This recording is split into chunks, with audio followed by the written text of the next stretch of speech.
Les journées sont bien longues lorsque les visites sont interdites aux personnes âgées. Et pour le personnel, les mesures de confinement et d'hygiène sont évidemment une pression supplémentaire. Ils arrivent, ils se changent avec l'équipement de travail qui a été nettoyé et désinfecté. Et puis ils ont des masques. Et pour les endroits où les personnes qui sont revenues d'hôpital et qui sont encore en confinement, à ce moment-là, ils ont des blouses et des charlottes. Et ils ont des gants à disposition aussi pour tous les soins et autres.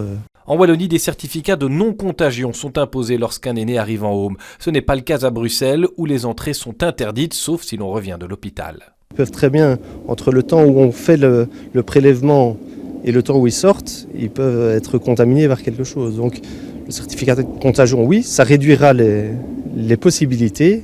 Donc moi je suis pour, mais ce n'est pas la panacée non plus. Qu'ils soient malades ou qu'ils ne soient pas malades, on est là pour les encadrer.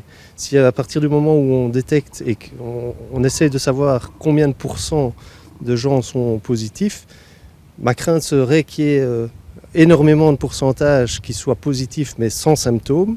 Ça ferait une crise un petit peu dans le personnel et dans les familles des résidents et dans les résidents. C'est pour rassurer que la Fédération des maisons de repos et de soins réclame un bilan médical précis lorsque des aînés reviennent de la clinique. Ce qu'on demande, c'est que, 1, s'il y a un test Covid, qu'on communique le résultat.